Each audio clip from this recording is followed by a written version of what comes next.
let's go ahead and begin our online quiz B.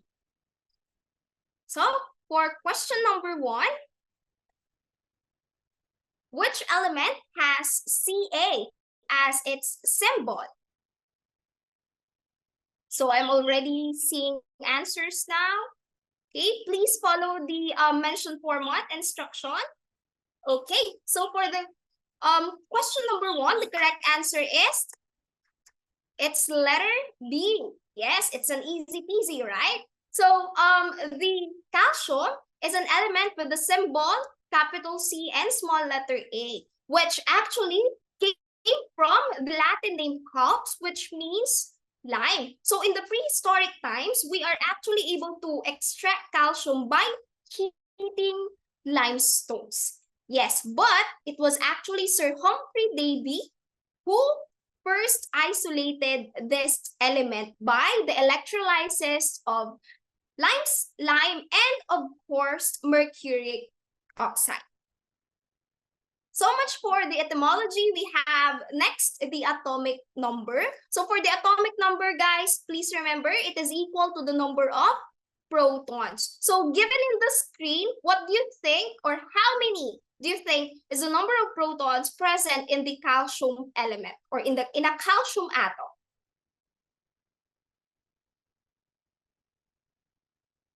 Is it 20 or 40?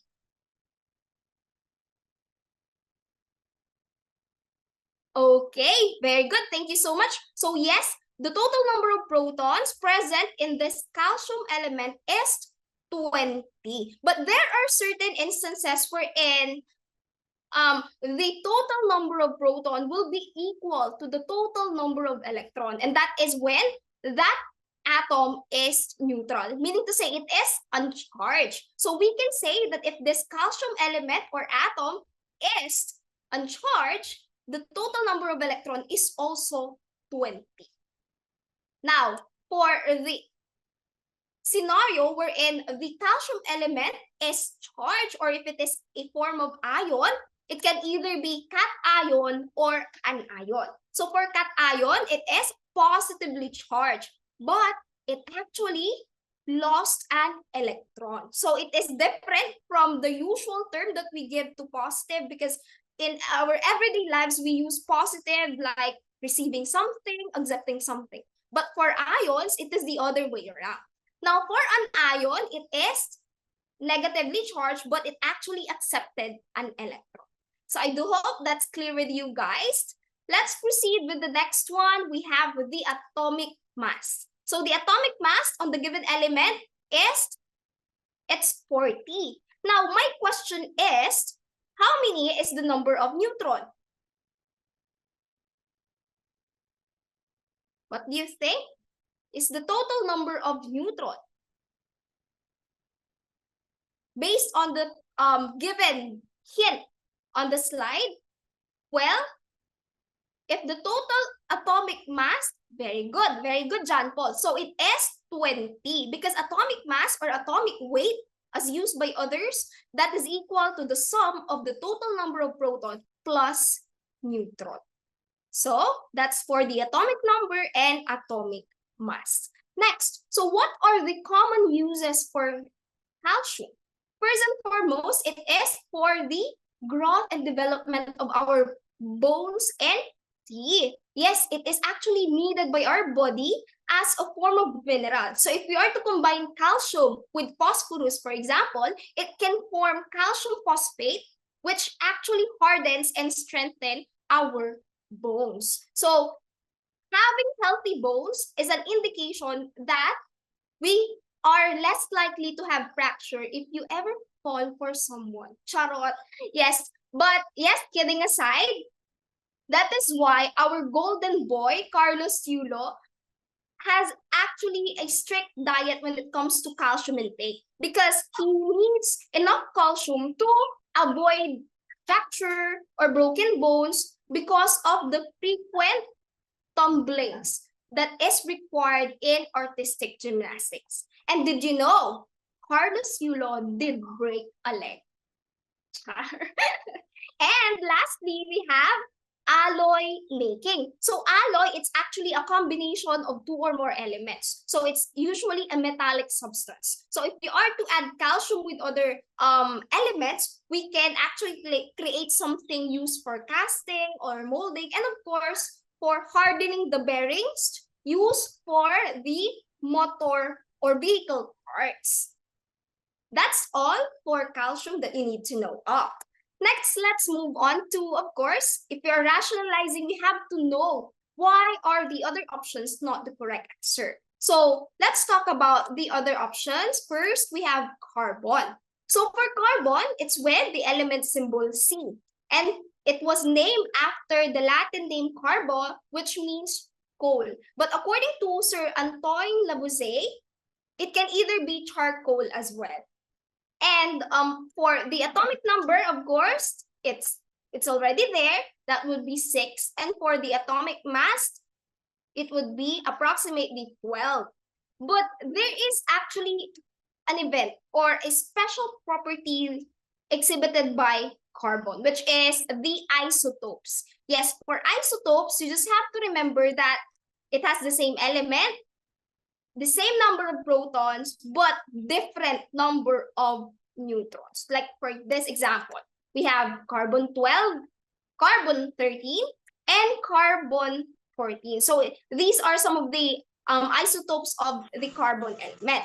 So if you will notice in there, same element, carbon, same number of proton, which is 6.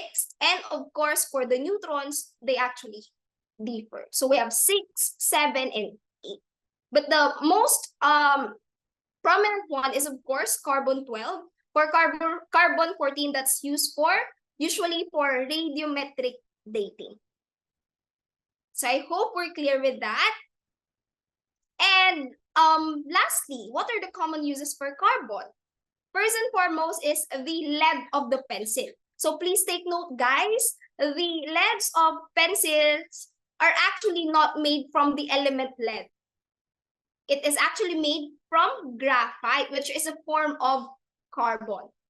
Next is jewelry. Of course, the most prominent one is diamond. So diamond is considered to be the hardest mineral, tallying 10 at the most hardness scale.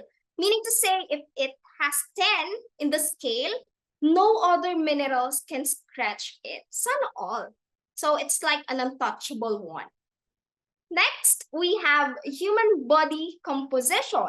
So for human body composition, did you know that carbon is the second most abundant element? Now, which element is actually the most abundant one? Can you please type in your answer in the comment box? What element is the most abundant in our human body? Nice try, Sir Warren. How about the others? We're talking about our human body. Very good. Very good. Is it Jabel or Jabel? But yes, it is actually oxygen. So please take note of the arrangement of the big 4 elements of our body. We have oxygen, carbon, hydrogen, and nitrogen. So that's OCHN. Okay?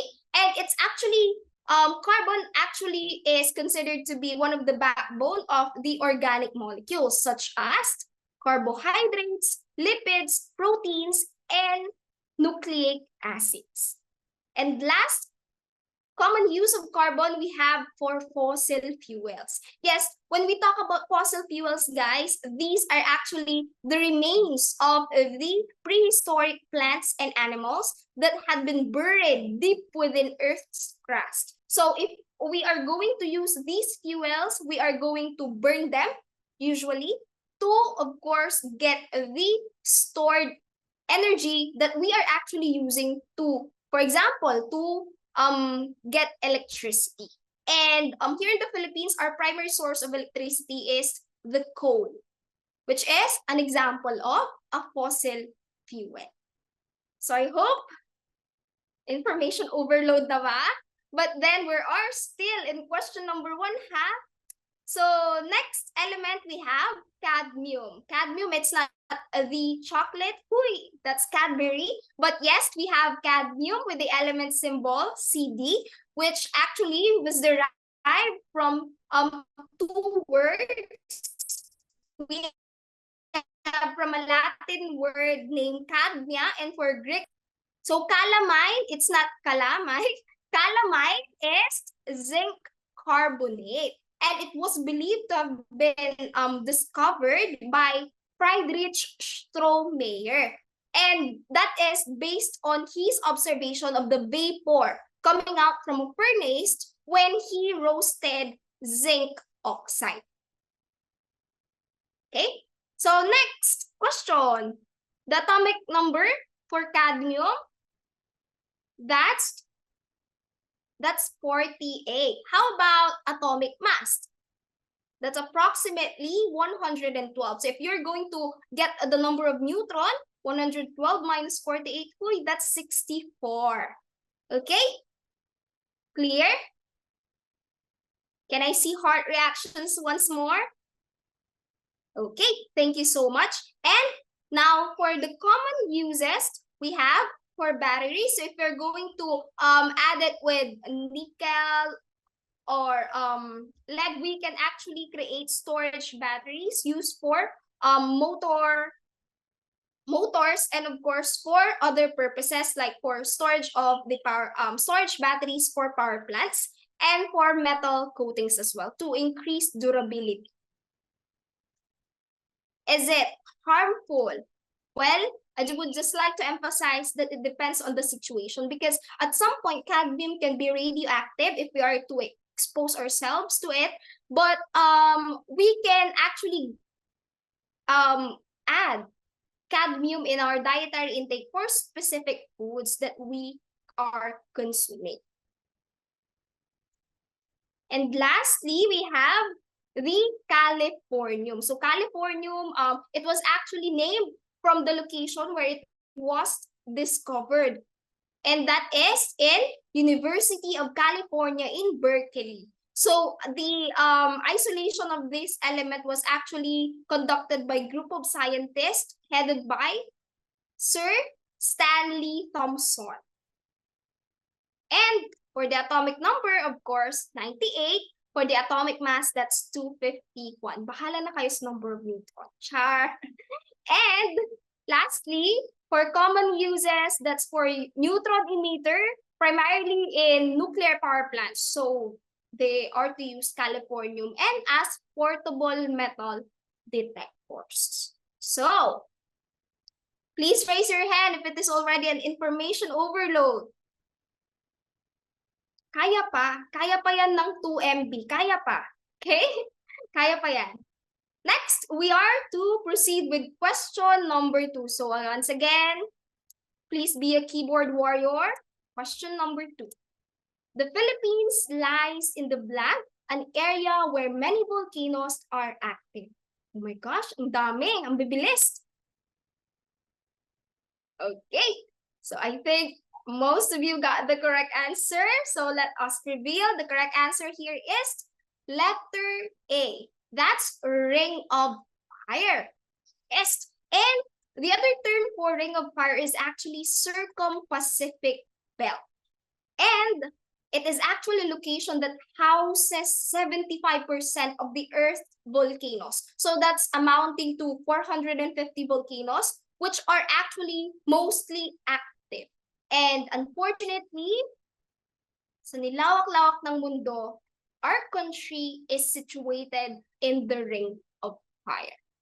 So if you're going to ask why are there so many volcanoes in the ring of fire? That is because of the presence of the convergent boundaries. So if you are to remember class, the theory of plate tectonics, it says there that the lithosphere, which is made up of upper mantle and then the crust, is actually broken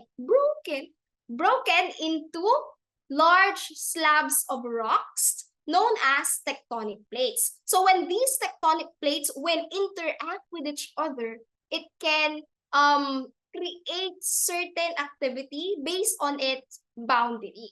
So for example, in the Ring of Fire, majority of the boundaries there are convergent. And when we say convergent, it is a destructive interaction. So when two continental plates collide, it can create foldings or the mountain ranges. But if it's a collision between continental and oceanic crust, what will happen is the formation of volcano, underwater, and of course, volcanic island arcs. So that's how unfortunate we are being part of the location of the Ring of Fire. And I would just like to emphasize as well that not all, we have an exemption when it comes to the boundary present in the Ring of Fire. Because the interaction between the North American and then the Pacific plate is actually a transform one. So when we talk about transform, the plates are just sliding past each other. Hindi po sila nagmi-meet, hindi sila nagko-converge, hindi sila nagko-collide. But they are just sliding past each other. And the most prominent example of a transform boundary is actually do you know the example? So if you know the answer, please type in.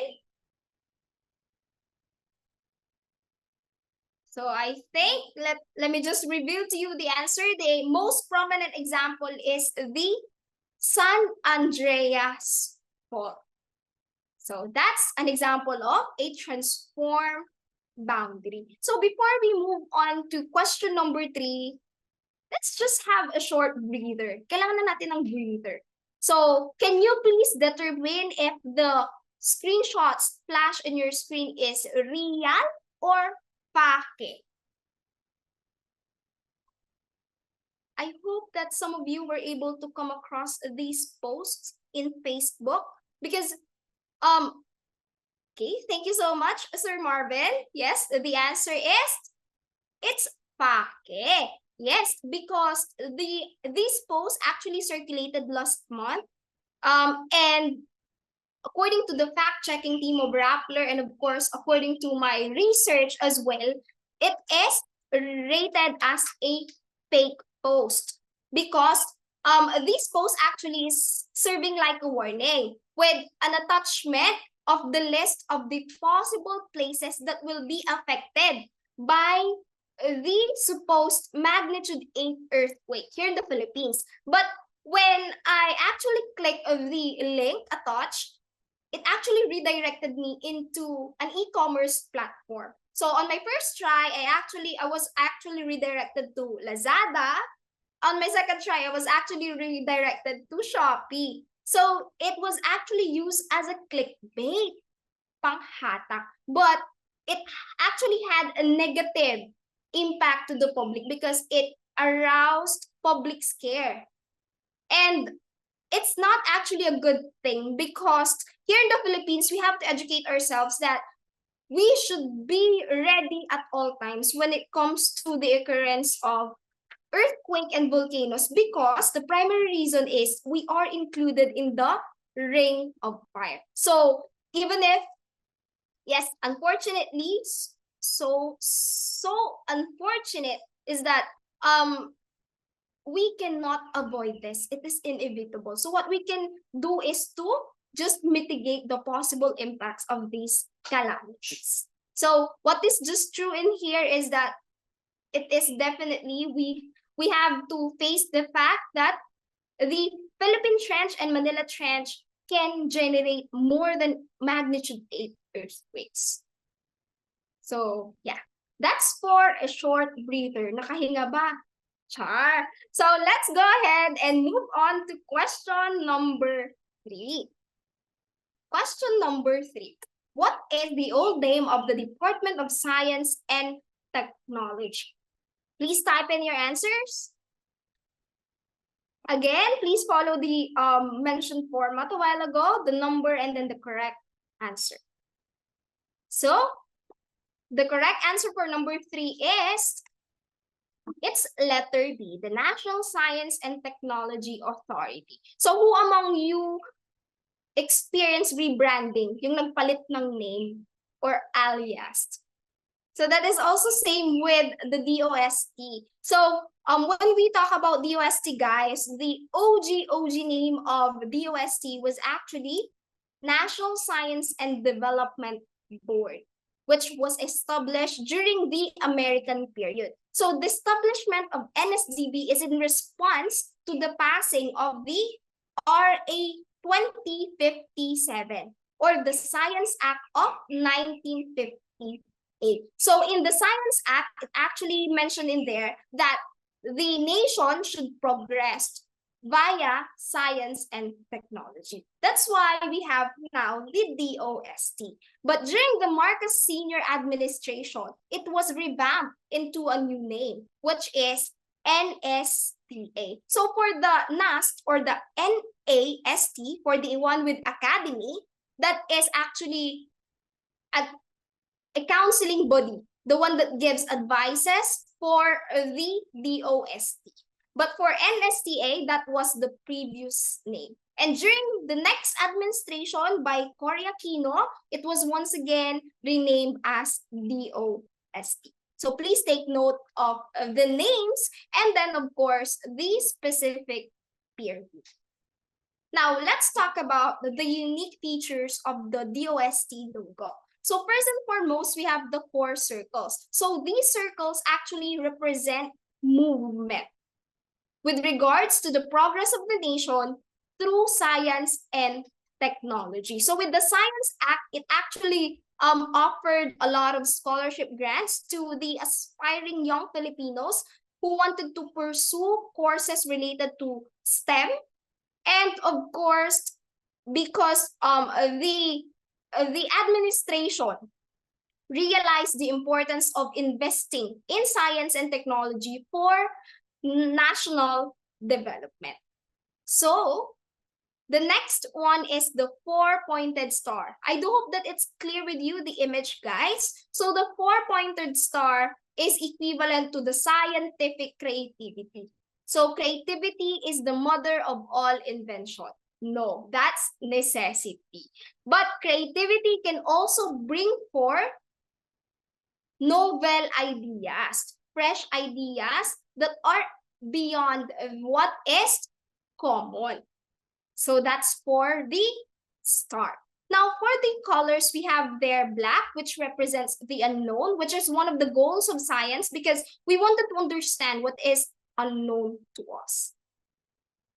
If there are things that we cannot explain through science, we actually resort into our superstitious belief. That's why up until now, the unknown is still challenging science.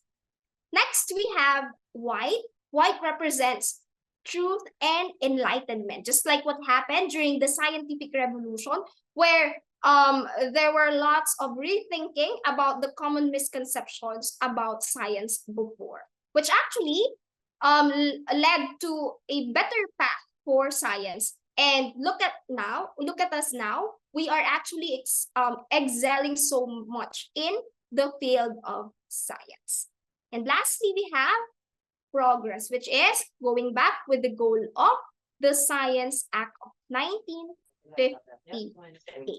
So that's clear with you. Let's move on to question number 4. Question number 4. Who made the first phone call using a mobile phone?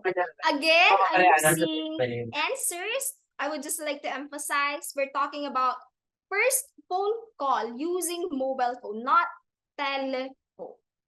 So, the correct answer here is that's Martin Cooper. So, Martin Cooper, as you can see on the screen, he was actually the first to make a phone call using the mobile phone. So he was an engineer at the Motorola company. So he was able to actually invent the radio telephone system, which was actually used to power the mobile phone prototype. So during the first call, he actually called not his mother, not his wife, but the other engineer from their rival company, Bell Labs. So he called Mr. Joel Angel and to just inform him that the call was being made using a mobile phone ng ASAR. Yes. And that call was actually made on April 1973. So that was more than 50 years ago. But the first commercialization of mobile phone took place after the approval of the Federal Commission on 1983. And then the first phone, can you guess the model of the first mobile phone? Baka may magsagot, Nokia 3310? Char. Walang mag-guess? So let me give it to you already. Yes, it's a Motorola, but to be more specific, thank you, Sir Warren, that's Motorola Dynatac 8000X. So as you can see on the image, it is actually named the brick. So it's somewhat similar to the bricks that we are using when we are creating buildings or infrastructure. And during that time, it was priced at $3,995. So if you are to convert it in Philippine peso right now, that's roughly 230 to 240K. Is it worth it? Are you going to purchase this kind of phone? Well, syempre, we do not decide yet. We have to, of course, find out the specs. So for the first specs of this phone, we have, it has 30-minute talk time. Yes, only for talk time. No chat, no SMS, only phone call. And that's only for 30 minutes. After 30 minutes of using it, you have to charge it for 10 hours. So imagine, guys, for one day, you can only use the phone priced at 230K for 1 hour maximum because you need to charge it for 20 hours. Are you still willing to buy this phone? Let's see if you are still willing. It actually weighs 1.1 kilogram. So imagine you are going to bring it anywhere, anytime, put it in your pocket. 1.1 kilogram. So you are somewhat like a weightlifter for a day. So again, are you still going to purchase this phone? Well, and look like this. Charot. Well, if I'll be asked, hindi na. But during that time, 1980s, guys, a lot of people in the United States actually purchased this because if we are to compare it with telephone, it is, of course, a little convenient compared to the telephone invented by Alexander Bell. So let's talk about the other person because some of you answered different person a while ago. So let's talk about Larry Page. Larry Page was actually a co-founder of the Google Incorporated. Yes, together with Sergey Brin. So both of them actually worked in their dormitories, then they transferred in a small garage, and now look at them. They are working in the Google complex. So that is what perseverance is all about. Next, we have Alexander Bell. There is no more asking, the inventor of the telephone. Now, my question is, alam niyo ba yung unang binanggit ni Alexander Bell when he invented the telephone? Please type in your answer if you know. Come here. How about the others? You know what? I was actually expecting for the word, yeah, hello. But actually, come here pala. Yes, actually, it was a sentence made by Alexander Bell pointing towards his apprentice, Thomas Watson. So what he actually uttered was this: Mr. Watson, come here. I want to see you. Uy, I want to see you. Kasi nga, that time, Alexander Bell was in a different room from his assistant. So when he invented the telephone, it's not hello, but that phrase that he mentioned. So clear? Huwag maniwala sa fake post ha. Yung post sa Facebook na hello daw, named after his fiancé, that's pake. Okay? And lastly, we have Joel. Yes, question number 4. The correct answer is letter D po, Martin Cooper.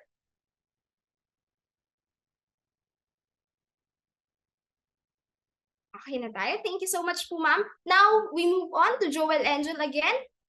I would just like to repeat once more na siya yung tinawagan ni Martin Cooper, an engineer at Bell Laboratories, or now AT&T and Bell Labs. So, for the 5th question, which of the following shows mutualism? Is it A, B, C, or D? I do hope yung mga may ka-MU dyan, alam yung sagot dito.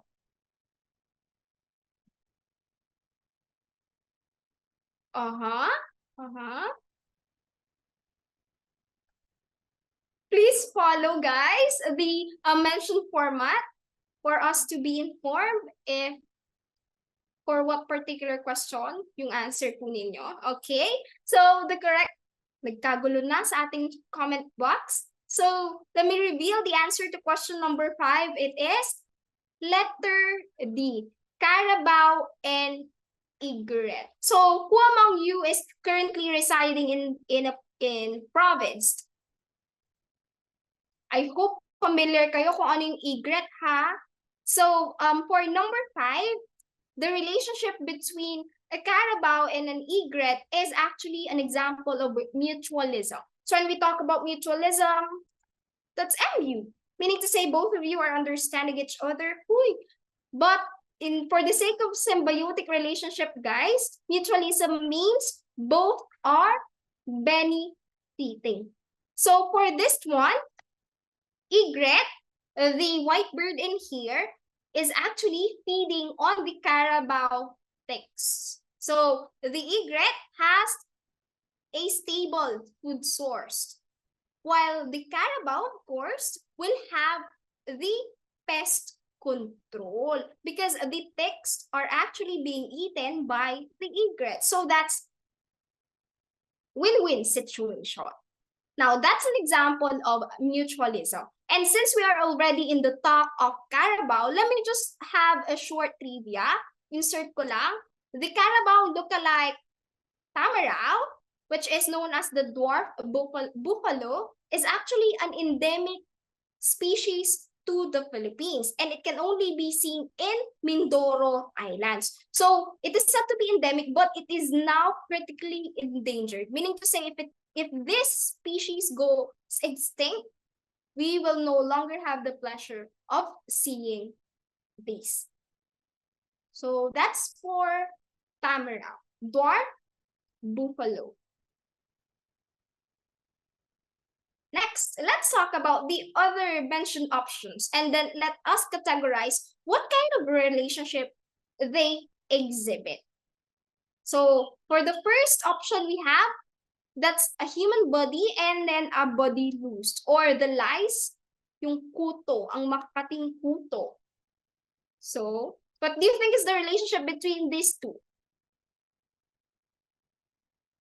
So based on the image, that's an example of parasitism. So very good, Ma'am Jessica. So one is actually benefited, and for this case, that's the body loosed, and then the one being harmed is the human body because the body loose sucks. Yes, sucks the blood of the human. So body lice infestation can actually lead to pediculosis, or having the symptoms of skin rashes and itchiness, which can, in worst cases, can lead to typhus and trench fever. So, wag nating hayaan yung mga kids na ma-infest ng head lice and body lice.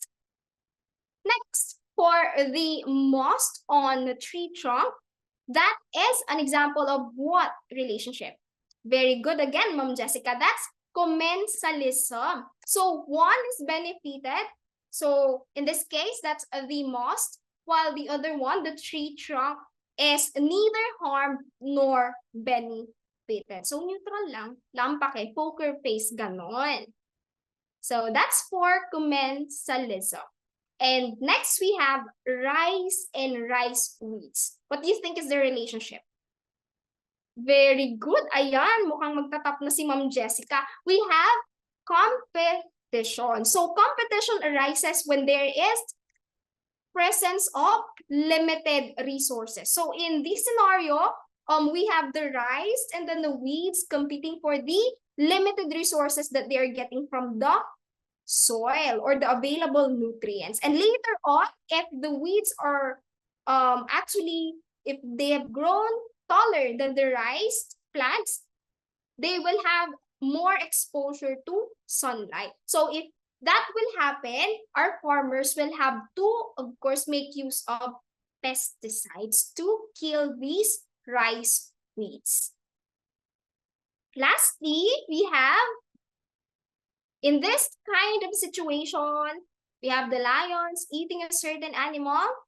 That's predation. Thank you so much, Sir Emmanuel. So that's predation. And most of the time, one is really being eaten and will lead to eventual death. So in this one, we have the presence of the predator and then the prey. The one being eaten is the prey, while predator is the one that eats the other organism. So it's actually somewhat harsh kind of relationship, but it is actually important in the balance in the ecosystem, because with the presence of the predators, we can actually regulate the population of prey.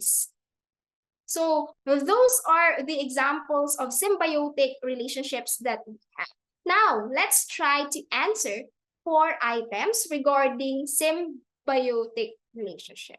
So number 1, man hunting ducks. So ducks po, pato. So for this case, the man will hunt ducks for the sake of food. So the hunted ducks will, very good, it's a form of predation. So the hunted ducks will be cooked as food for the man. So that's man eating ducks. Second, we have sea anemone and clownfish. So what do you think is the relationship? Very good, Sir Emmanuel. So that is mutualism. So the sea anemone actually provides protection and shelter to the clownfish or our Nemo. Yes, while the clownfish actually provides nutrients and food to the sea anemone in the form of its waste. Yes, so both are win-win situation. Number 3, mango tree and avocado tree in your backyard. What type? Very good po. It is competition, because the trees will have to compete for the limited nutrients coming from the soil in your backyard. Very good. And lastly, we have the lichen. What do you think is the relationship? So lichen, guys, it's a combination of an algae and fungus. So what do you think is the relationship? Parasitism, nice try. Sir Marvin, commensalism, not quite. So for lichen, guys, it's actually mutualism. Mutualism in the sense that the algae, which is actually a producer, it provides food for the fungus. And on the other hand, the fungus will help the algae for better water absorption. So that's still mutualism. Yes. So that's mutualism. So those are the symbiotic relationships in our ecosystem. Right now, can you think of your relationship with other members of the ecosystem? Sige, pag-isipan nyo. Now, before we move on to question number 6, can we just have a short recap of the scores? Who is still perfect? 5/5?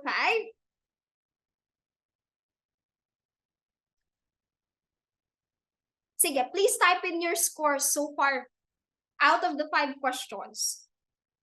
My 4/5, 5/5, 2/5.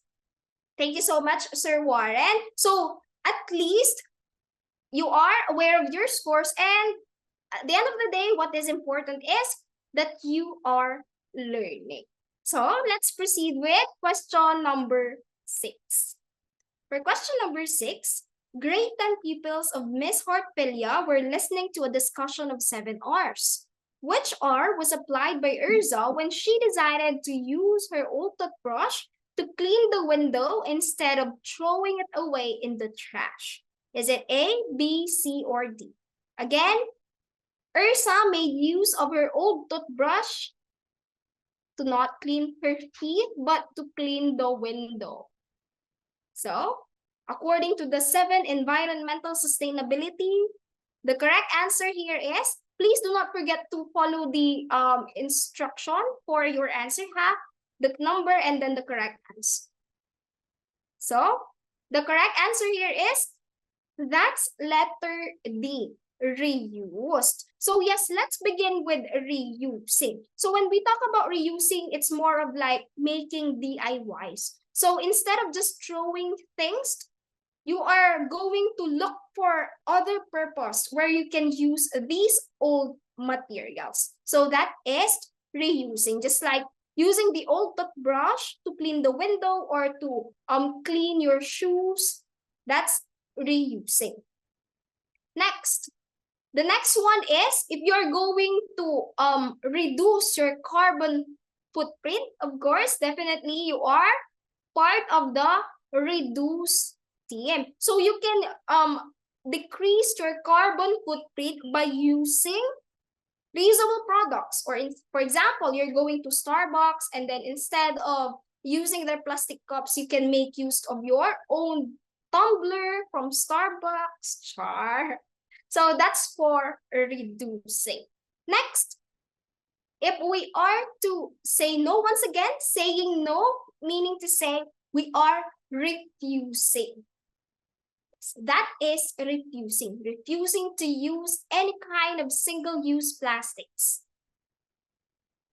And next, where you are going to think whether you need to buy refill products or unpacked products or those in sachet or Tetra Paks, that is an example of rethinking. You will going to think what kind of consumer you want to be. So it can either be an environmental pro or advocate of sustainable environment, or you can be on the side of the people with much negligence. So it will be your choice. Next, replacing. So just like same with going away with the use of single-use plastics, that is a form of replacing.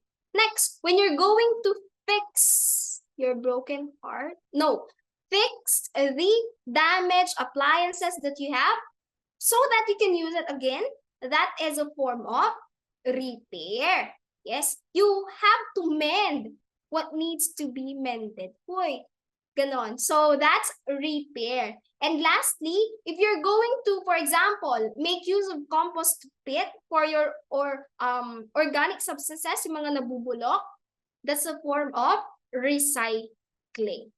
Other things that you can donate your plastic bottles in the trash bins sa mall, so that the company will be able to melt it and use it for other purpose. So that's recycling. So again, that's the 7 R's of environmental sustainability.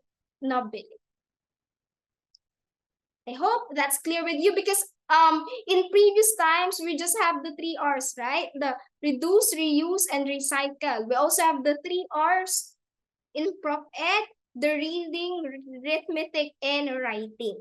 But now we have the 7 R's for environmental sustainability. Next, number 7. Number 7, the question is, which of the following would be most likely to transmit sound the best? So it's a physics question. Again, it is somewhat like asking, sound travels fastest in what?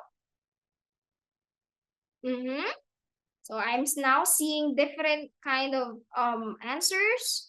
So to reveal, the correct answer for number 7 is, it's letter A, steel storage cabinet. So before we discussed why it is the correct answer, let me just remind you that sound or sound waves actually require a medium to propagate. So when we talk about medium, it has particles that can vibrate. So for option D, a while ago, for option D, we have the outer space. Please take note that outer space is like a huge vacuum, meaning to say it's a void, it is emptiness. So inside a vacuum, there is no particle present, so there will be no vibration. And therefore, sound cannot travel. So we're left with A, B, and C options, right? So based on this image and their corresponding speed, are you now convinced that the sound travels fastest in the steel storage cabinet? Please hit the react button, available react buttons on your end. Yes, definitely based on these pictures and then the corresponding speed of sound in the different medium, sound travels fastest in solids like the steel storage cabinet, while it travels slowest in gas medium, just like the air available inside the classroom. So please take note, guys, that this is the speed of sound at constant temperature, which is 20 degrees Celsius. Okay. All right. I hope that's clear with you guys. Question number 8. When you place a cube of ice in your palm, heat flows from, is it A, from your palm to the ice, B, from the ice to your palm, letter C, simultaneously, or letter D, from ice to the environment? Please type in your answers. I'm once again seeing different answers from you guys. So, the correct answer for number 8, it's letter A. So please, are you aware of the song, "'Cause You're Hot and You're Cold"? Kayo na bahala magtuloy nun. So, yes, please remember that verse in the song, because heat flows always from hot to cold. So based on the image, guys, we have in here palms and then of course ice cube. So we can say that the hotter or warmer region is the palm, while the colder region is the ice cube. So therefore, heat will move from your palm going to the ice cube, which will eventually melt the ice. So that's the heat flow. Again, hot to cold.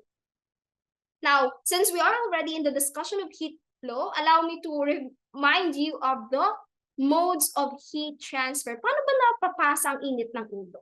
Char. No, that's different. So for the modes of heat transfer, we have actually 3. First is conduction. With the letter D from the conduction, that's direct contact, just like what is demonstrated in the question, ice and palm. Next, we have convection. Convection, guys, it pertains to the heat flow involving liquids and gases. And then for third one, we have radiation. Coming from majority, we have EM waves, just like the radiation we are getting or the solar energy we are getting from the sun. So it's a form of radiation. I hope that's clear.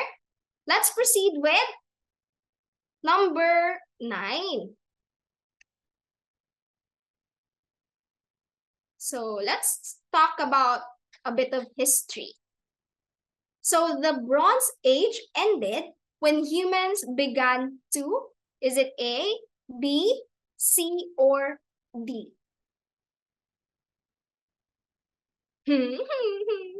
Bronze Age ended. A lot of you answered letter D, live in caves or nomads. Okay, so the correct answer here is, it is the forging of the iron metal. So when we talk about Bronze Age and then the Iron Age, it is actually included in the bracket of the Metal Age. So prior to the Metal Age, we have the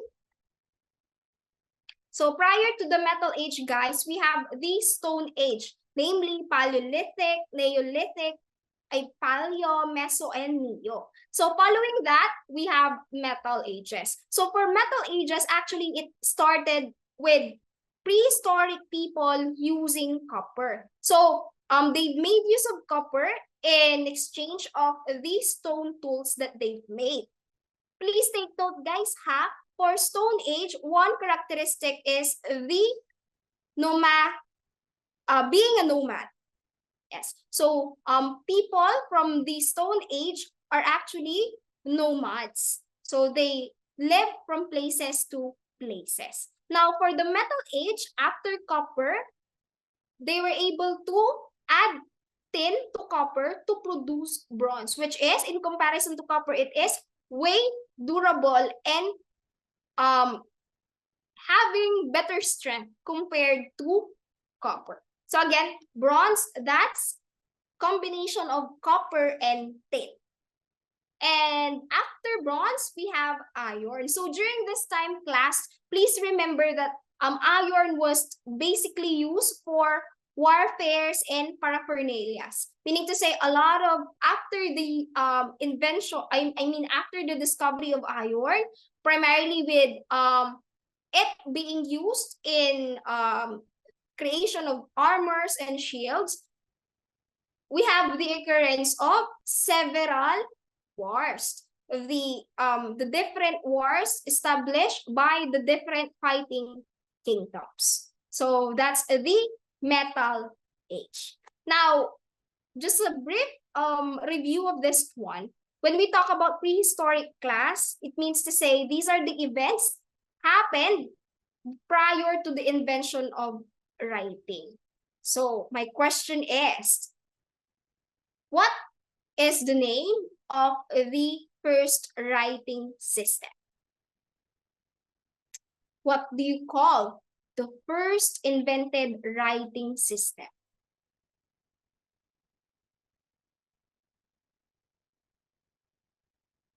So, any idea?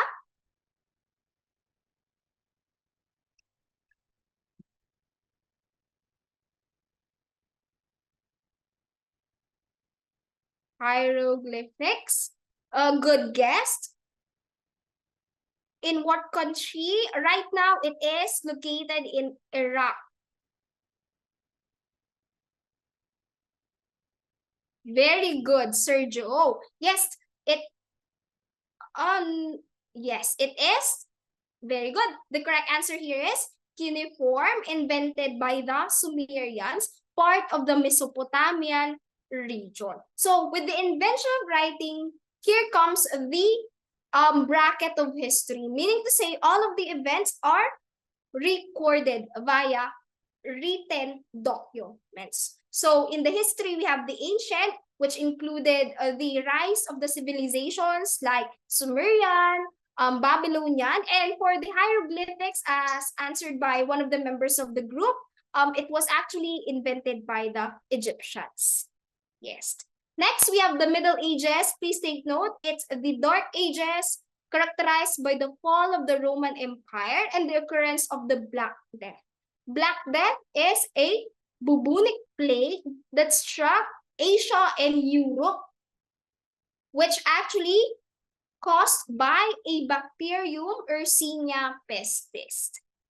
Next, we have modern times. Modern times range from 1501 to 1945. So imagine from the colonization of the Spaniards here in the Philippines up until the Japanese occupation, it is included in the modern period. And for present, we have the contemporary time. So that's for prehistory and history. Question number 10. Question number 10, let's go back to biology. Which is true of plant and animal cells? Is it A, B, C, or D? Now we're looking for the true statement. I want the truth, nothing but the truth. Wait. So, okay, you have varying answers again. Again, we're looking for the statement that is true. So the correct answer here, guys, it's letter C. Only plant cells have cell walls. So if you're going to examine the picture flash in your screen, so cell wall is actually an added layer for the plant cell. So it actually gives rigid structure to the cell. Huwag na natin if may nag-letter si malay mo wala. Or nag-letter si Joe. Yes, nag-letter C po kayo. Okay, so going back, for the animal cell, we have only the cell membrane. So the cell wall for plant cell is made up of cellulose, the most abundant organic substance here on Earth. So that's cell wall. So other exclusive organelle in plant cell are vacuole. Primarily, it serves as storage, like for the storage of water.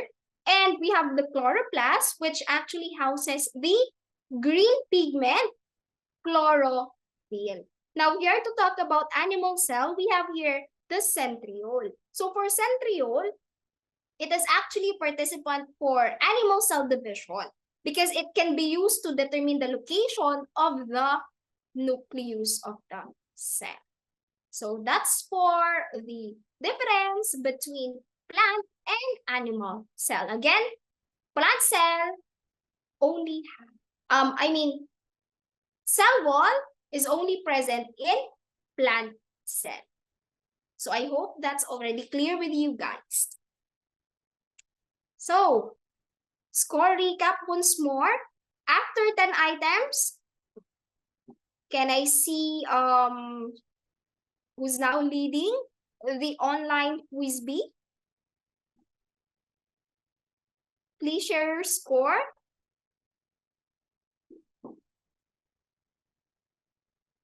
Ayan, so parang nahihiya kayo mag-share ng score. Well, that's okay.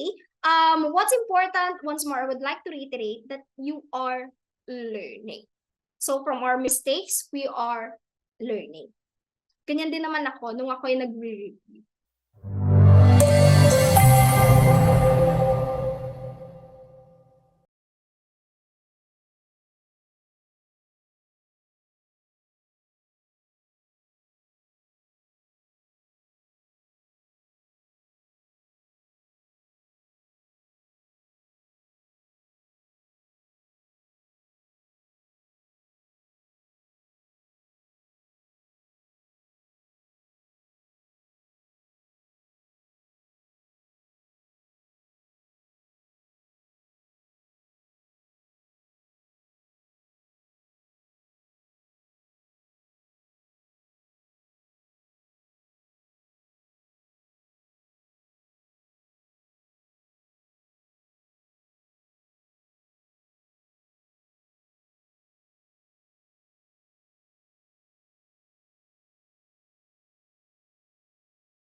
So, question number 11. Why do mothballs disappear over time? Ayan, may nagsagot agad. Is it A, B, C, or D? Can you please raise your hand if you are still using mothballs? Ito po yung naptalina, sabi ng mga matatanda. Ayan. Okay, so mga RK na po pala kayo, hindi na kayo gumagamit ng mothballs. Yes po, Sir Marvin. Yung nilalagay po sa aparador. Para hindi amoy bugs yung mga damit natin. So, that is mothball or the naphthalene. So, the correct answer here, it is sublimation. So, this is an example of a mothball po. Yan, yung bug off, which is naphthalene balls. So, actually, ginagamit siya for aparador. And if you will open the packaging and you will let it open for some time, you will notice that the balls are actually getting smaller and smaller until such time na wala na talaga sila, para kanyang ginost. So, what happens here is the process of sublimation. So, from the terms there, we have solid with an S, gas with an S, so that's sublimation. So, from solid going to gas without going to change from liquid first. So, that's directly solid to gas na. Now, aside from sublimation class, we have several other processes involved in phase change. So, guys, we have 5 states of matter, We have solid, liquid, and gas. But we also have plasma and Bose-Einstein condensate. But for the sake of the phase change, to make it simple, let's just use 3. The solid, liquid, and gas. So, for you to better understand the different processes, let's have examples. So, for the first one, let's take, for example, that you have a glass filled with liquid water. So, among the 3 states, where are we going to place the liquid water? Please type in your answer. Saan natin siya ilalagay? Will it be in solid, liquid, or gas? Okay, sige, ako muna. The glass filled with liquid water will be placed in the liquid state. Now, if you decided to place it inside your refrigerator, what will happen after? The water will turn into what state? Will it be solid or gas? Very good. It will be solid. Now, the process involved is called, that would be freezing. Very good. Because you've made use of a refrigerator with freezer. Yan, yayamanin. Okay? So that's for item number 1. So if it is the reverse, from solid to liquid, it will be melting. Number 2, suppose that you have a dry ice. So when we talk about dry ice, hindi siya tuyot na yellow it is actually a frozen carbon dioxide. So what state do you think? Is it solid, liquid, or gas? Yung dry ice. Saang state ang dry ice? So I've been seeing gas, pero may nakita ko kaninang solid. And yes, ma'am, kung sino ka mang sumagot, it is solid. So, for example, you are to you have this dry ice. Now, what will happen is later on, you were able to observe vapors from this spoon of dry ice. Saan na natin ilalagay yung vapors na nakikita natin. Kung makikita yung vapor, for illustrative example, for example, yung parang smoke, saan natin siya ilalagay? Will it be liquid or gas? It is gas. Ayan, may sumagot na agad ng process. Very good. It will be sublimation. So other than the naphthalene balls, pwede din po yung dry ice turning into vapor. A process of sublimation. Now, for example, you have boiling water and then yung usok, yung steam coming from it, we are to place it in the gaseous state. Now, if later on, these vapors will turn into clouds, saan natin ilalagay si cloud? Will it be solid or liquid?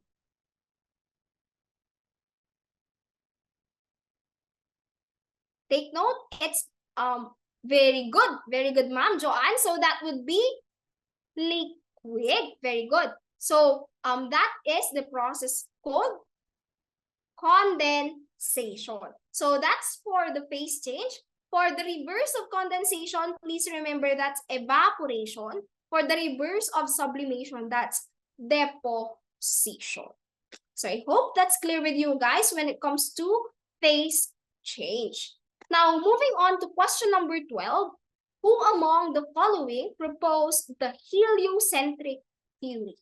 Is it A, B, C, or D? Again, heliocentric.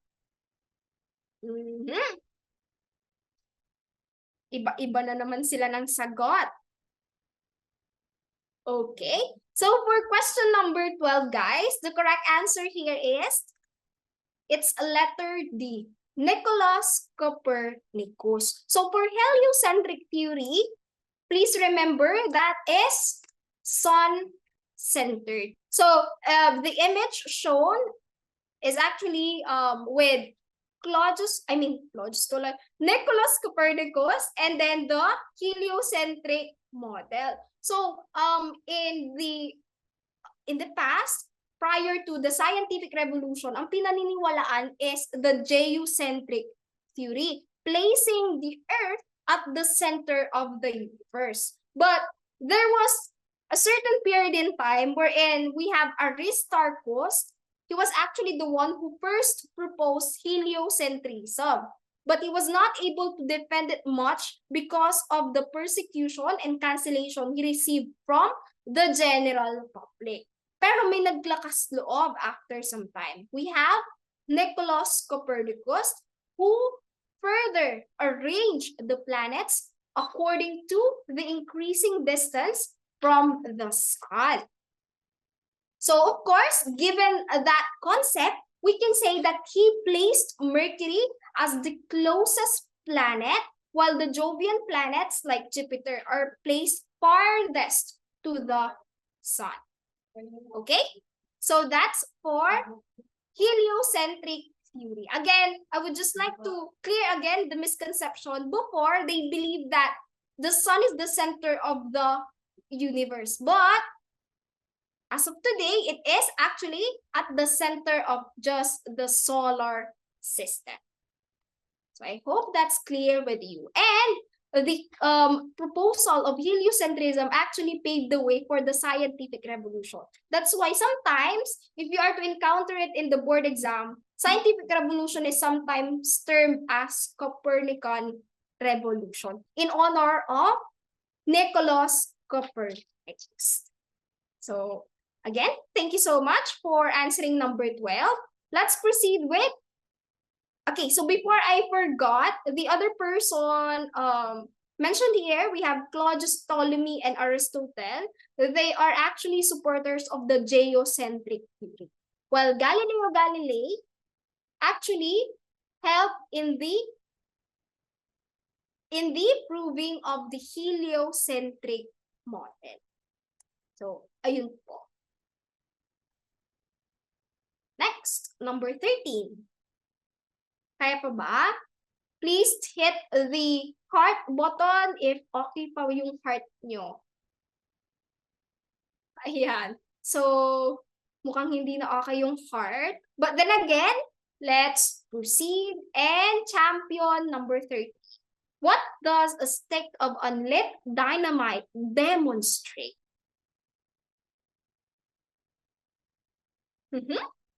May nagpapalit na answer. But yeah, I'm all, again, seeing different answers from you guys. So, the correct answer for number 13 is it's letter B, potential energy. So bago kayo mag-violent reaction dyan, let me give to you the keyword for the question. The keyword for the question is actually unlit. So just like shown in the picture, it is yet to be lighted. Hindi pa siya sinindihan. So if it is still not lighted, it is still a form of potential energy. So guys, there are lots of forms of energy, or sometimes they call it kinds, types of energies. But to avoid misconception, we have to first categorize them into two. So we have kinetic energy and potential energy. So given in the options a while ago, we have kinetic and we have potential, then we have nuclear and mechanical. So we cannot actually categorize it as a nuclear or mechanical energy, but most specifically, we can cross them out and we are just left with kinetic and potential. So ang most fitting answer talaga is potential because of the presence of the word unlit, meaning to say it is still stored or at rest. Meanwhile, for kinetic, of course, that's energy in motion. That's the simplest definition that you can give to kinetic and potential energy. Now, dito na tayo sa mas nakakalito. The types of energy. So, we have different types of energy, and it will all boil down to the law of conservation of energy, which states that energy can neither created nor destroyed. It can only be transformed from one type or form into other. So that is why the energy in the universe is constant, because it is just transforming from one kind to another kind. For example, we have in here a moving electric fan. So that is an energy transformation involving electrical energy going into mechanical energy. The next one is we have yung controversial na charging of phone using a power bank. So that is an energy transformation from chemical to electrical energy. So yun po, yung different types of energy and the transformations possible. So I hope that clears the the confusion when it comes to energies. Number 14. Suppose your mother sent you to the market to buy fruits and vegetables. Now, how would you choose good quality fruits and veggies? Will it be A, you just ask the vendor? Letter B, just get any kind? Letter C, you will examine? Or letter D, you'll tell your mother that you don't know how to buy these things? Apaka-spoiled ng batang ayon. So, number 14. Now, I've been seeing unity with your answer. So the correct answer here is letter C. Yes, very good. So we have to, of course, choose yung fresh. We have to consider the freshness of the goods that we are buying. And we can actually make use of inspection. So what we can inspect is just the outside, kasi hindi mo pwedeng buksan or balatan yung orange dun sa supermarket.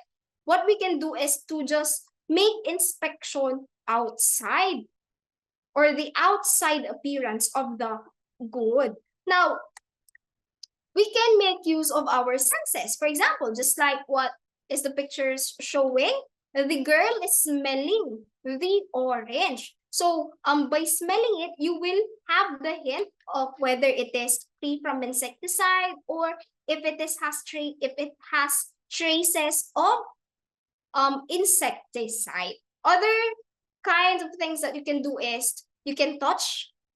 Pakiramdaman nyo kung meron mga bukol-bukol or mga uneven surfaces dun sa gulay or dun sa prutas na bibili nyo. And the other thing that you can do is, of course, look for any possible insect bites, specifically sa mga fruits. Pag sa mga vegetables, you can check for the wilting of the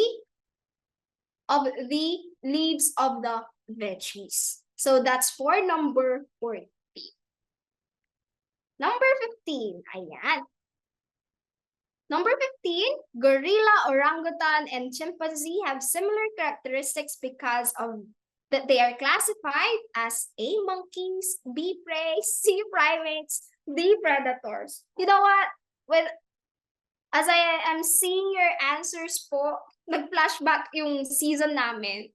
So, madami nagsagot ng monkeys. Okay? So, sorry guys, pero hindi po siya monkey. The correct answer here is primates. Yes po. Primates po, bakit? Let us understand it. But let me just present to you. Charan! And, while you are making titig-titig of the picture, ayan. Nagkatitigan po ang apat na pogi. Ayan. So we have in here the chimpanzee, gorilla, and orangutan. May nakikita ba kayo? Nakamukha? Of course, meron. Buti na lang gabaya. Yes, same. Okay? So let us understand why primate is the answer instead of monkey.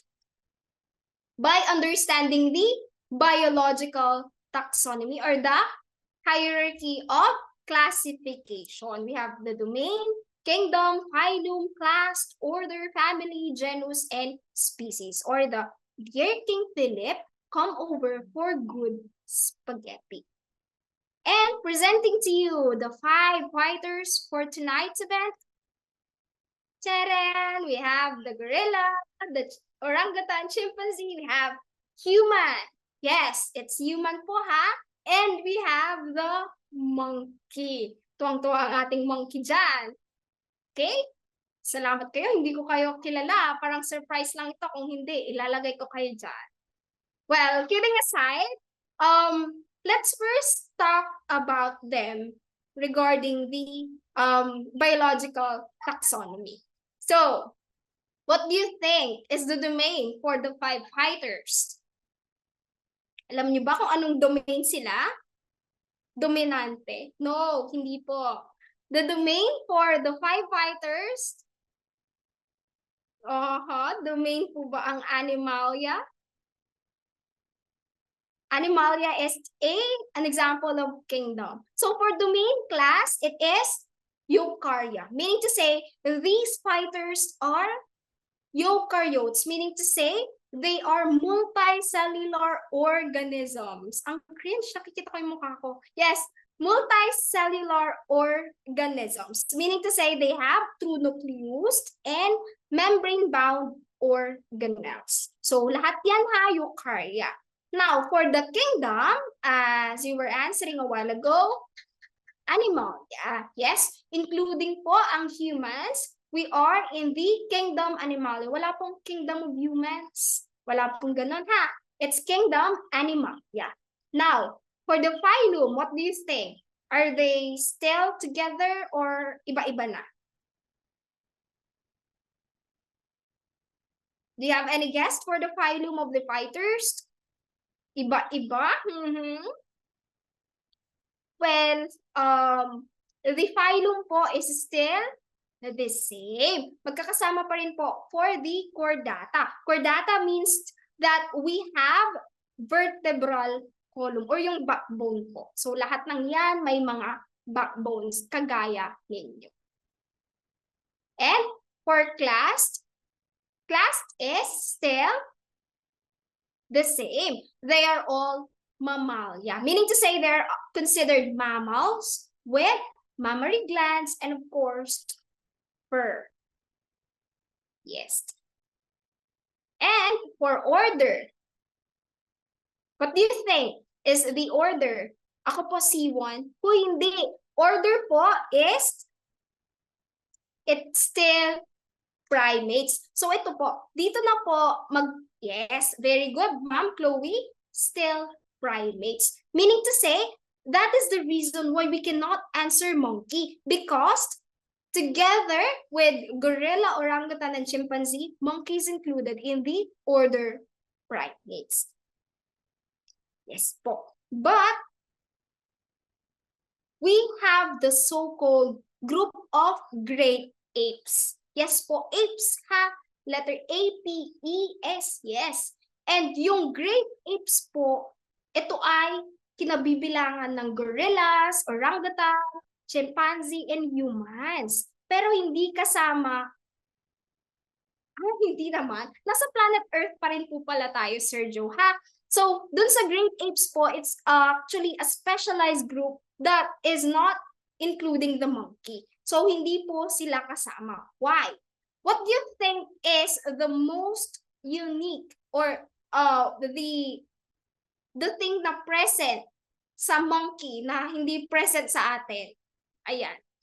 Anong present sa inyo? Charot. Anong present sa monkey na wala tayo? Tayong mga tao.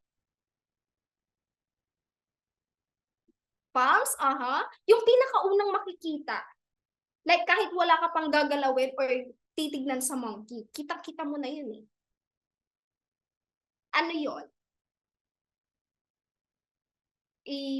Facial features, yes. Can stand.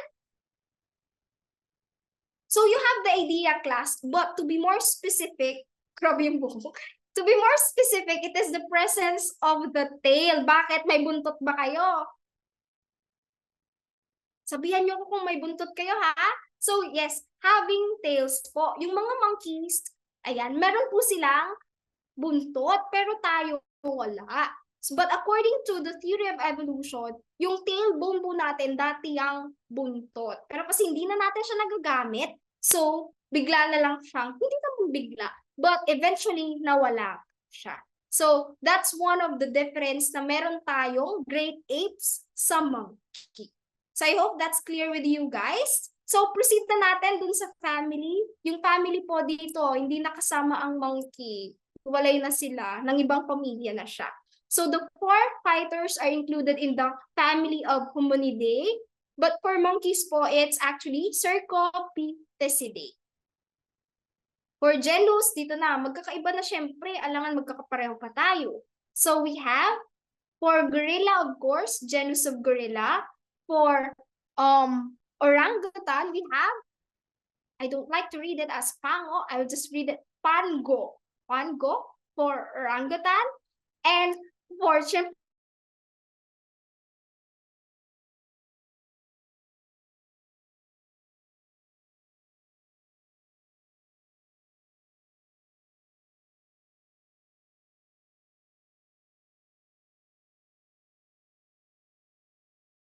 my apologies, I was cut out. Pasensya na po, but I'll just reshare my screen. Am I audible na?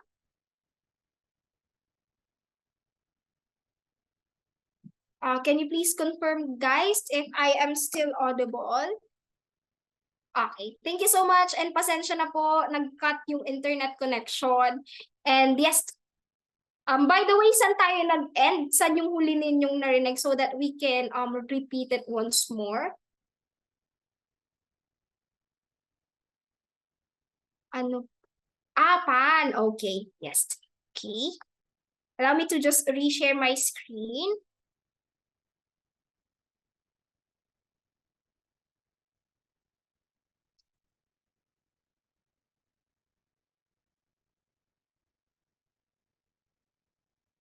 Wait lang po. My apologies.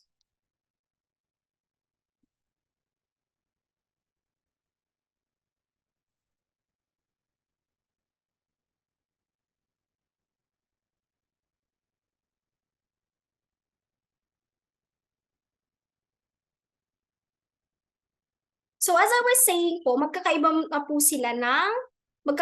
po tayong lahat ng, yung mga fighters ng kanilang genus. So for the chimpanzee, we have the genus of Pan. Yeah. Can you now see the slides, guys? Can you please confirm po?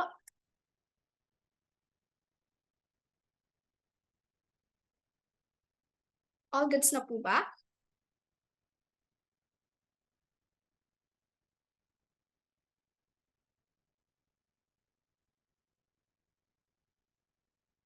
Okay, thank you so much po. Ayan. So yes, we have the genus for the chimpanzee. Ayan.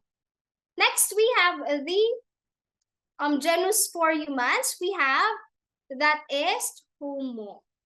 And for the monkeys, we have Erythrocebus. So for the species section po, ililib ko na po yan because maraming, under one genus po, we have several species. Like for example, for humans, we have the species of sapiens. So we are the Homo sapiens, but we have relatives under the Homo genus like the Homo habilis and Homo erectus. So, ayan po. I hope we're clear with gorilla, orangutan, and chimpanzee. And sana masaya kayo. Okay? So, let's proceed with number 16. Yes. Please type in your answer again. These transmit messages from the different parts of the body to the brain and vice versa.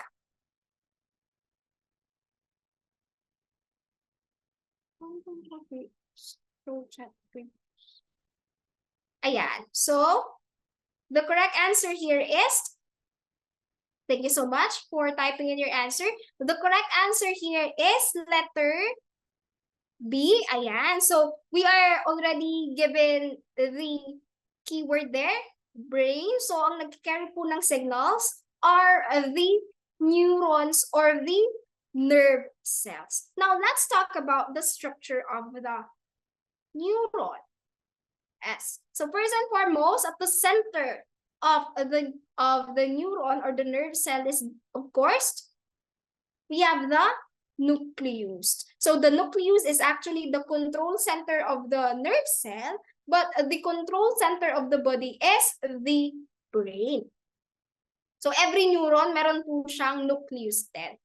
Next, we have the body of the neuron itself. Yung malaking chunk or body ng neuron, that is the soma. Guys, can you please confirm if you can see the slides on your screen? Okay.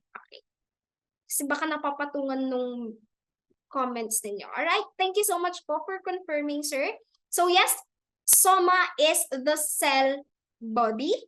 Next is the marites. The mariteses of the neuron po that carry signal towards the nucleus of the cell. Synapse, that's the empty spaces. So, yung mga marites po are these are the dendrites. So, sila yung mga nagsasagap ng balita. And they are actually transmitting the signal towards the cell body. How about the part of the neuron that carries the signal away from the cell body? Again, away from the cell body, that is the axon. And if you are going to look into the axon po, silang nakikipag-interact to other neurons, mga nakikipag-chismisan sa other neurons. And if you're going to look at these axon, primarily, we have in here covering.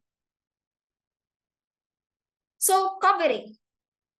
Now, for the axon, guys, the covering in here is called the myelin sheath. So, please take note, guys, that if the axon is covered with myelin sheath, it can better transmit signal. Meaning to say, mas mabilis.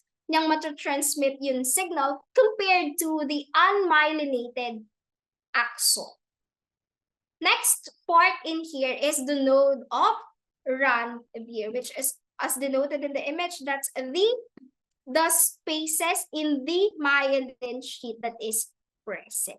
So that's for the structure of the neuron. Other options given there, we have, of course, the gametes or the reproductive cells. Please take note of the sperm having this unique structure, the flagellum, that help in propelling the cell or the sperm cell. While the egg cell po, it's the biggest cell of the body. Next, we have the red blood cell. Primarily, it is a type of blood cell that carries primarily the hemoglobin or carries oxygen-rich blood. Yeah. And lastly, we have the osteoblast. Osteoblast is a bone cell that is primarily involved in the synthesis of new bones. So, okay. Yes, ma'am. Thank you po.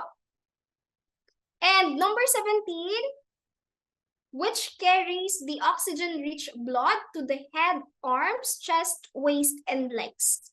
Is it A, B, C, or D? Yan. Iba-iba na naman. Okay. Please take note ha, carrier. So in the circulatory system, we have several organs involved. The pump, and then the carrier, and then of course, yung channel. So the correct answer here is, it's letter C. Carries oxygen-rich blood flow po. Please take note that arteries away from the heart to the rest of the body. And it's denoted with color red because it carries oxygen-rich blood. Oxygen-rich blood, meaning to say red color yan because of the presence of the hemoglobin. Meanwhile, for veins po, they usually carry the oxygenated blood back to the heart. So, VV back to the heart. Yung capillaries po, sila yung nagko-connect from the larger blood vessels going to the organs, while the heart is the pumping organ of the circulatory system.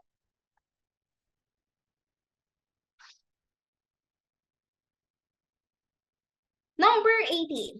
These are living things that use sunlight, water, and carbon dioxide to produce food.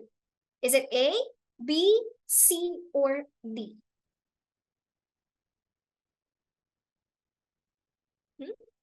Okay, again? Yes. So the process involved in here is, the process involved here is photosynthesis performed by the autotrophs. Very good po. Letter A is the correct answer. So as you can see in the equation for photosynthesis, we have the reactants or the materials needed to conduct photosynthesis, which are carbon dioxide, water, and of course, the solar energy coming from the sun. And the producers or the autotrophs will produce glucose, an organic molecule that will serve as food for the consumers, and with the byproduct of oxygen. That is why it's very important that we are planting trees, because they are actually natural producers of oxygen that we actually need for respiration. And to be able to perform photosynthesis class, we need the presence of the green pigment chlorophyll. So it is located in the chloroplast of the plant cell. Okay, and number 19, in which layer does temperature increase with altitude due to the absorption of UVB? Is it A, B, C, or D? May ang bibilis magsagot. Okay, so the correct answer for number 19 is, okay, keep answering. The correct answer here is letter B. So we're now talking about the layers of the atmosphere. So primarily we have 4. In some books we have 5. In some books we have 6 because of the addition of ionosphere and exosphere. But for our discussion about temperature and altitude or the height, we're just going to compare the 4 layers. So the UVB in particular po, the one being asked in the question is the portion in the UV light that is with harmful effects to us humans. And this portion of the UV light is being absorbed in the ozone layer. Ayan po, yung ozone layer is located in the stratosphere. That is the answer. But majority of the radiation coming from the sun is already absorbed in the thermosphere. That's why in the thermosphere po, it has actually the highest temperature among the layers of the atmosphere. So if we are to look into here, ayan, so parang zigzag yung trend ng temperature and altitude of the layers of the atmosphere. So beginning from the bottom layer po, the troposphere, or where the weather conditions occur, the troposphere po, as you go higher in this layer, the temperature decreases. For example, when you go hiking, so if you're already at the peak of the mountain, feeling nyo sobrang lamig na. Because the temperature there is actually lower than at lower altitudes. So going into the stratosphere naman, it's the other way around. So if you go higher pa, the temperature will even go higher. Now, for mesosphere, it's like the troposphere. Pag umangat ka, you will also experience decrease in temperature. And for thermosphere, it's like stratosphere. So it's like reversed or inverse relationship of temperature and altitude. Stratosphere direct, both are increasing. Mesosphere inverse, and for thermosphere, that's still direct. So I hope that's clear with you guys. 20. What is the scientific name of force? Tinanong to nung March. Is it letter A, B, C, or D? Ayan. So natanong din to sa Family Feud, related yung question. Sabi, if you are so good in horseback riding, what game in the Olympics are you supposed to join? Ayan. So ang games po sa Olympic ay equestrian. So with that hint, the correct answer for number 20 is letter A, Equus caballus. So ang friend nating horse, if you are to determine the scientific name po, we are particularly talking about the concept of binomial nomenclature. Binomial meaning to say two-part name. So yung two-part name natin, it will come from the genus taxon and then the species taxon. So for horse, we have Equus caballus. So in the other seasons po, lumabas din tinanong, yung mga previous seasons, we have the scientific name for humans, we have Homo sapiens. For the lion po, it is Panthera leo. And for the rice plant, it is Oryza sativa. So please take note of these things. And if you still have so many MBs left in your brain, might as well remember other scientific names. Yes. And okay, so I think for the last item, we can go with 21 before we wrap up. So what is the process by which plants lose water through their leaves? Ayan. Madali na siya. A, B, C, or D? Process po, it's the water lost in plants. So it is actually involved in the water cycle as well, pero it's primarily for plants lang. Very good. The correct answer here is letter A, transpiration. So transpiration po, it's the phase change from liquid to gas, but it is only in plants. So the excess water coming from the plant will exit through the stomata. Ito yung mga opening in the leaf surface. The other options po, photosynthesis, again, I would like to reiterate, that's the food making process of the producers, primarily green plants. Fermentation, on the other hand, is the breakdown of organic molecules like glucose anaerobically. So for anaerobically, meaning to say without the presence of oxygen. So we can do fermentation in making beer. We can also use fermentation to prolong the shelf life of the foods. And lastly, for respiration, that's the exchange of gases. Primarily, ginagawa natin yan. We actually exhale carbon dioxide and inhale oxygen. So, I think it's already a wrap for us. Yes, for number 21. Sadly, hindi natin natapos yung 30 items, but if you will choose to become part of the LEAP family, you will have the privilege to be with us and we'll have to rationalize so many questions if you would like. So yes, Ma'am Judy, thank you so much po for the opportunity.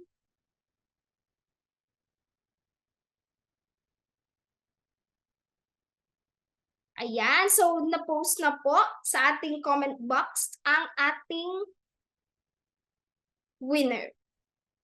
Ayan, so Sir Marvin De Oro with 8 points.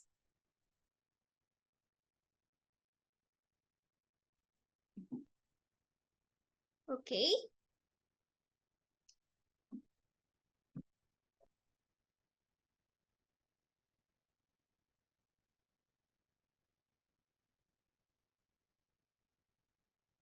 Ma'am Judy, I think for the next section we have the Q&A, but let us ask Ma'am Judy what will be the next part, if there will be any, ma'am? Q&A na lang po kung may Okay. may questions. Okay po. Thank you so much po, ma'am. So once again, thank you so much po for your participation and big congratulations to all of you, specifically to Sir Marvin. Now, in this juncture po, if you have further questions or clarification about the subject or the app itself, you can go ahead and raise it. Thank you so much din po, Ma'am Joanne. It's my pleasure po.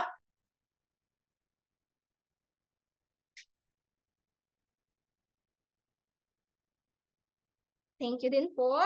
May question po ba tayo?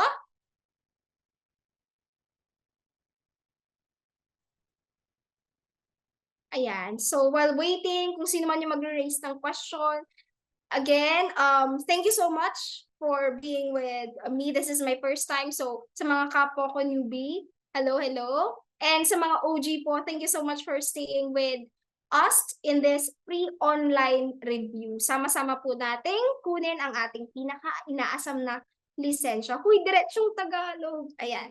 So, I guess,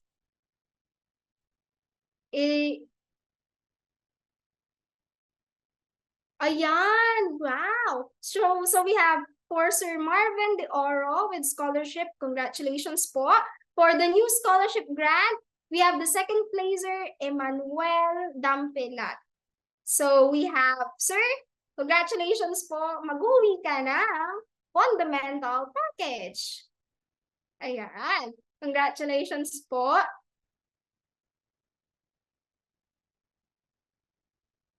Ayan. So thank you so much po. Will there be any question?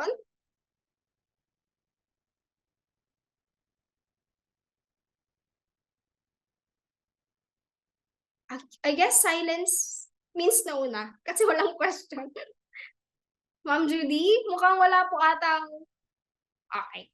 All right. So we can already yes, Thank you so much once more. It's already 9 in the evening, so pwede na kayo magpahinga. And according to ma'am, if wala namang question, you now have the permission to leave na po in this meeting. And see you all in the next session po.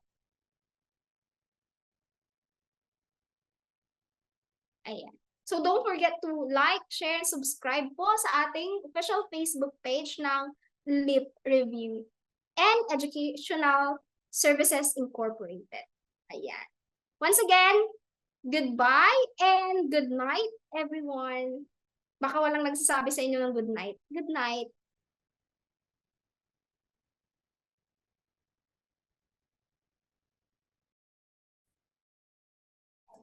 Good night, everyone.